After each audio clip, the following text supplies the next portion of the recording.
Juga.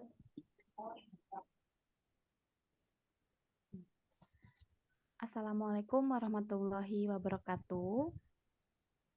Kami dari kelompok 4. Pada kesempatan kali ini kami akan mempresentasikan tugas besar 2 akuntansi keuangan syariah dengan tema transaksi mudharabah. Kami beranggotakan dengan saya Nurrahmi dan rekan saya. Saya Rania Dirasari. Saya Septiwa Ningsi. Dan anggota kami yang lain yaitu Angela, Citra Putri Widyaningsi, Edisa, Naisha Gunarsa, dan Vanessa Anggiat.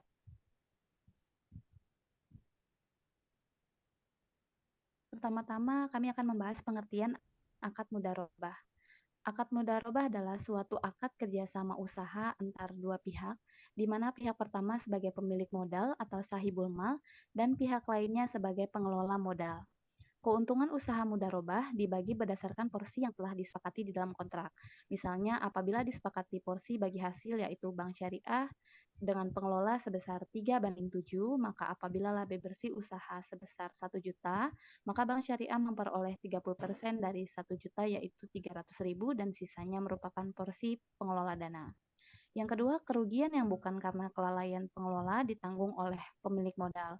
Kelalaian antara lain ditunjukkan oleh tidak terpenuhinya persyaratan yang ditentukan di dalam akad. Yang ketiga, disepakati terlebih dahulu biaya-biaya yang dikeluarkan oleh pengelola dana yang dapat dikurangi dari pendapatan agar tidak terjadi perselisihan. Akad mudharabah cocok bagi masyarakat yang ingin mencoba menjalankan usaha namun tidak memiliki modal.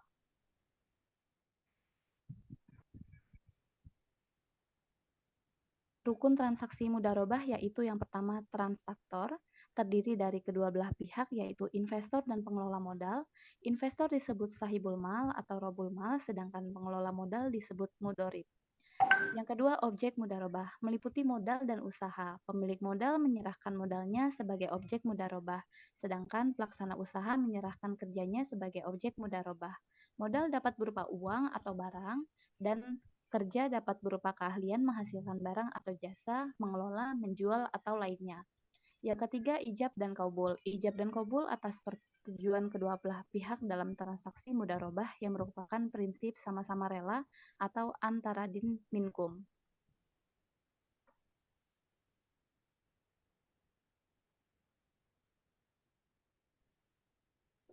Jenis transaksi mudharabah yang pertama adalah mudharabah mutlaqah, adalah bentuk kerjasama antara pemilik dana dan pengelola tanpa adanya pembatasan oleh pemilik dana dalam hal tempat, cara maupun objek investasi.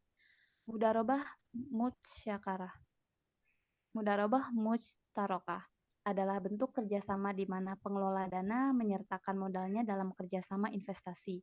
Pada dasarnya merupakan gabungan antara akad mudharabah dengan akad musyarakah. Yang ketiga, mudharabah muqayyadah adalah bentuk kerjasama antara pemilik dana dan pengelola dengan kondisi pengelola dikenakan pembatasan oleh pemilik dana dalam hal tempat, cara, dan atau objek investasi. Mudharabah muqayyadah terdiri atas dua, yaitu mudharabah muqayyadah executing. Bank Syariah memiliki kebebasan untuk menyeleksi calon mudharib yang layak untuk mengelola dana. Yang kedua, mudharabah muqayyadah channeling, yaitu Bank Syariah tidak memiliki kewenangan untuk menyeleksi calon mudharib yang layak untuk mengelola dana.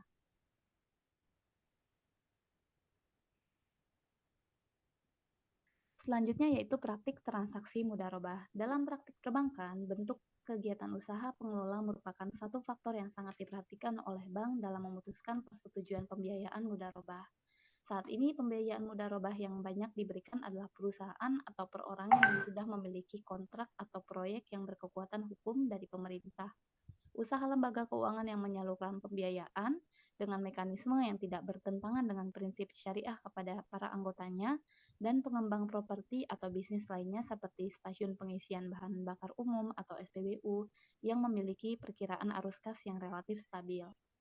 Adanya kewajiban bank menanggung kerugian yang ditimbul dari usaha mudharib menyebabkan pembiayaan mudharabah dikategorikan sebagai pembiayaan dengan karakteristik resiko yang tinggi, sehingga terdapat kecenderungan pada bank syariah untuk menyeleksi calon nasabah pembiayaan mudharabah secara ketat. Yang kedua, pembiayaan mudharabah yang banyak diberikan adalah perusahaan atau perorangan yang memiliki kontrak hukum dari pemerintah. Sehingga pada praktiknya susah bagi masyarakat untuk memperoleh pembiayaan mudharabah.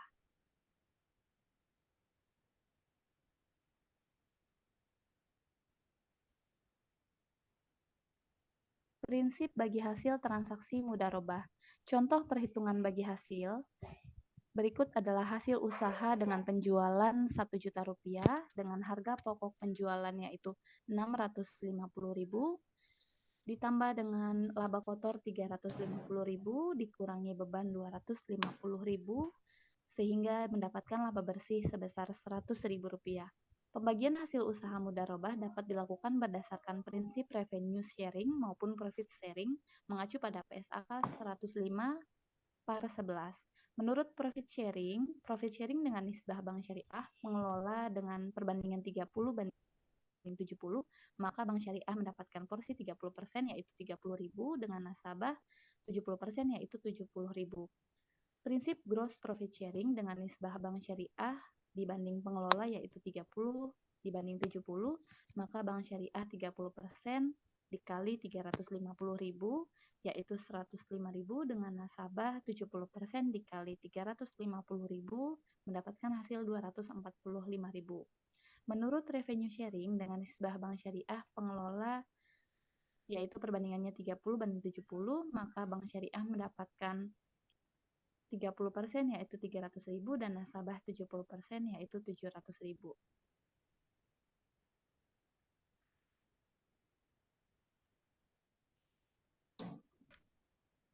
Pengawasan transaksi mudharabah. Untuk tahapan-tahapannya dan memastikan kesesuaian transaksi pada praktik lembaga syariah mudharabah yang dilakukan bank, DPS melakukan pengawasan syariah secara periodik. Pengawasan tersebut berdasarkan pedoman yang ditetapkan oleh Bank Indonesia, maka dilakukan hal-hal sebagai berikut. Yang pertama, meneliti apakah pemberian informasi secara lengkap telah disampaikan oleh bank kepada nasabah, baik secara tertulis maupun lisan tentang persyaratan investasi mudharabah telah dilakukan. Yang kedua, menguji apakah perhitungan bagi hasil telah dilakukan sesuai prinsip syariah. Yang ketiga, memastikan adanya persetujuan para pihak dalam perjanjian investasi mudharabah. Yang keempat, yaitu memastikan terpenuhinya rukun dan syarat mudharabah. Dan yang terakhir, memastikan bahwa kegiatan investasi yang dibiayai tidak termasuk jenis kegiatan usaha yang bertentangan dengan syariah.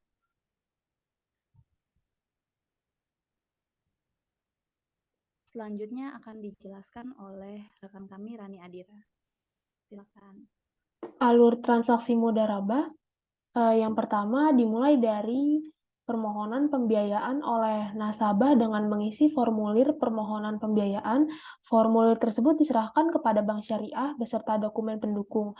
Pihak bank selanjutnya melakukan evaluasi kelayakan pembiayaan mudharabah yang diajukan nasabah dengan menggunakan analisis 5C, yaitu karakter, capacity, capital, komitmen, dan kolateral. Yang kedua, bank mengontribusikan modalnya dan nasabah mulai mengelola usaha yang disepakati berdasarkan kesepakatan dan kemampuan terbaiknya. Yang ketiga, membagi hasil usaha. Keuntungan dibagi sesuai nisbah dan kerugian bukan kelalaian nasabah ditanggung bank syariah. Hasil usaha dievaluasi pada waktu yang ditentukan berdasarkan kesepakatan. Yang keempat, menerima porsi laba. Bank dan nasabah menerima porsi bagi hasil masing-masing berdasarkan metode perhitungan yang telah disepakati. Yang kelima, menerima kembalian modal.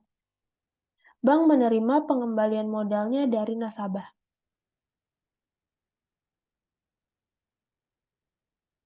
Contoh transaksi mudharabah pada 1 Juli 20 XA, Bank Syariah Indonesia menyetujui pemberian fasilitas mudharabah mutlaqah PT Haleluya yang bergerak di bidang SPBU dengan kesepakatan plafon sebesar 1.550.000.000, objek bagi hasil pendapatan gross profit sharing nisbah 70% PT Haleluya dan 30% BSI. Jangka waktu 10 bulan, jatuh tempo tanggal 10 Mei 20 XB, Biaya administrasi 15.500.000 dibayar saat akad ditandatangani. Pelunasan pengembalian pokok di akhir periode. Modal dari BSI diberikan secara tunai tanggal 10 Juli 20 XA. Pelaporan dan pembayaran bagi hasil oleh nasabah dilakukan setiap tanggal 10 mulai bulan Agustus.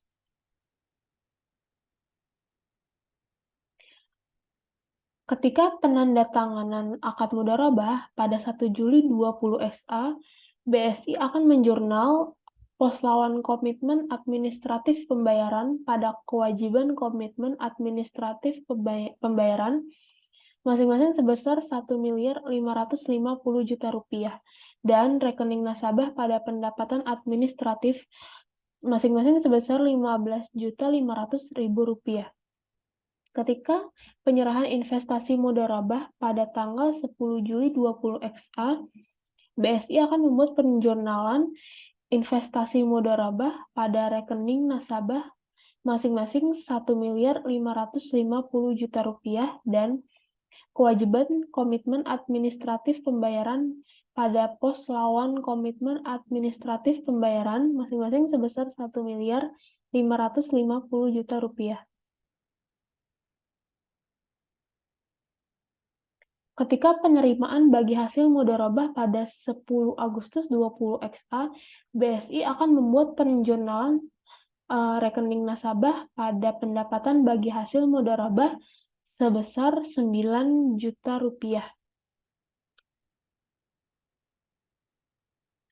Bagi hasil mudharabah senilai Rp9 juta ini diperoleh dari laporan keuangan usaha PT Haleluya. Misalnya pada bulan Juni 20 XA, laba bruto PT Haleluya yaitu Rp30 juta. Maka menurut porsi bagi hasil yang disepakati, BSI akan mendapat 30% dikali Rp30 juta, hasilnya Rp9 juta. Begitu pula perhitungan bagi hasil dan penjurnalan untuk bulan-bulan berikutnya.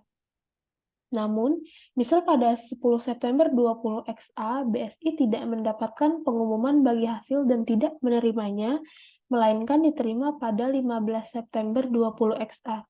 Maka jurnalnya piutang pendapatan bagi hasil mudharabah pada pendapatan bagi hasil mudharabah akrual sebesar Rp9 juta.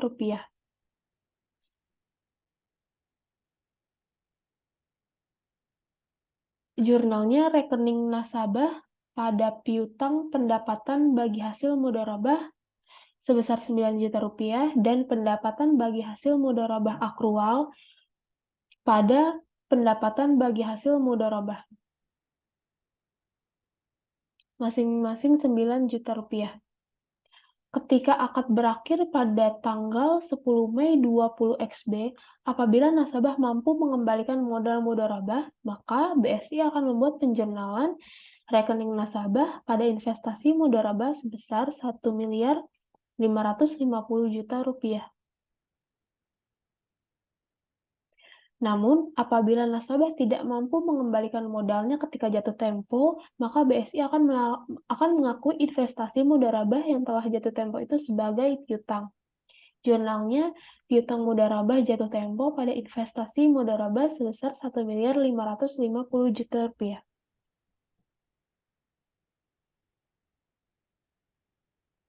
Selanjutnya akan dibaca oleh Septi Wahyuningsih. Untuk penyajian transaksi mudharabah. Menurut PAPSI 2013 H.5.3, akun-akun yang berkaitan dengan transaksi pembiayaan mudharabah disajikan sebagai berikut. 1. Pembiayaan mudharabah disajikan sebesar saldo pembiayaan mudharabah nasabah pada bank. Pembiayaan mudharabah yang diakhiri sebelum jatuh tempo atau sudah berakhir dan belum diselesaikan oleh nasabah tetap disajikan sebagai bagian dari pembiayaan mudharabah. 2. Piutang bagi hasil disajikan sebagai bagian dari aset lainnya pada saat nasabah tergolong performing. Sedangkan apabila nasabah tergolong non-performing, maka piutang bagi hasil disajikan pada rekening administratif. 3. cadangan kerugian, penurunan nilai pembiayaan mudharabah disajikan sebagai pos lawan atau kontra account pembiayaan mudharabah.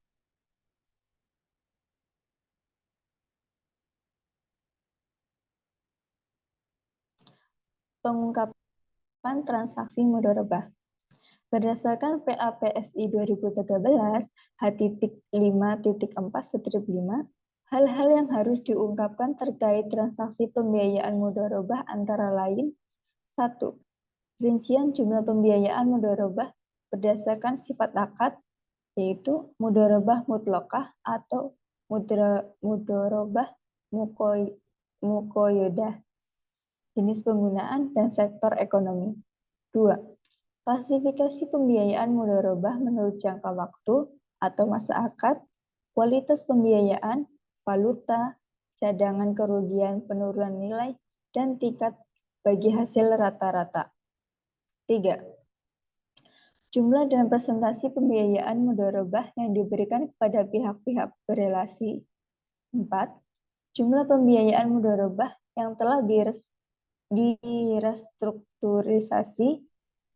Informasi lain tentang pembiayaan mudharabah yang direstrukturisasi selama periode berjalan. 5. Kebijakan manajemen dan pelaksanaan pengendalian risiko portofolio pembiayaan mudharabah. 6.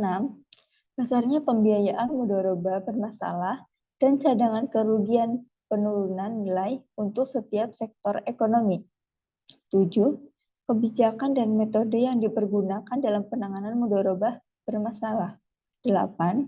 Ikhtisar pembiayaan mudharabah yang dihapus, buku yang menunjukkan saldo awal, penghapusan selama tahun berjalan, penerimaan atas pembiayaan mudharabah yang telah dihapus bukan, dan pembiayaan mudharabah yang telah dihapus tagih, dan saldo akhir pembiayaan mudharabah yang dihapus buku.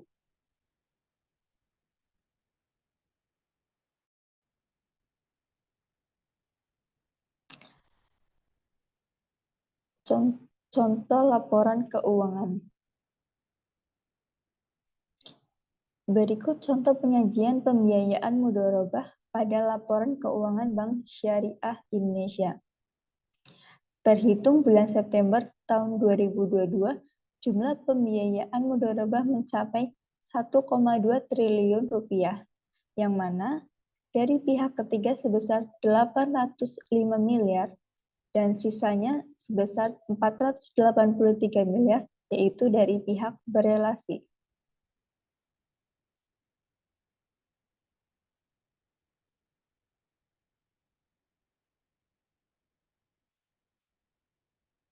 Pada pengungkapannya di catatan atas laporan keuangan, dapat dilihat bahwa dari total 1,2 triliun rupiah, hampir semuanya digunakan untuk pembiayaan modal kerja. Dan pembiayaan ini mengcover berbagai industri, baik manufaktur, jasa, konstruksi, perdagangan, pertanian, dan lain-lain. Bagian terbesar diambil oleh usaha perdagangan.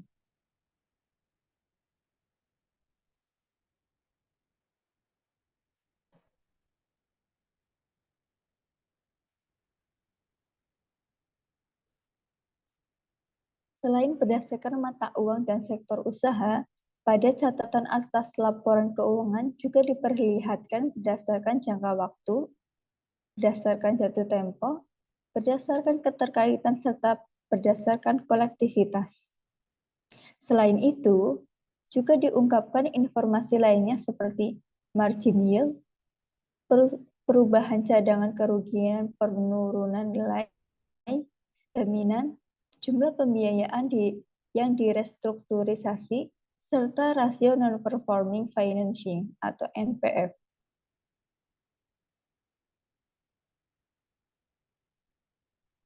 Sekian dan terima kasih.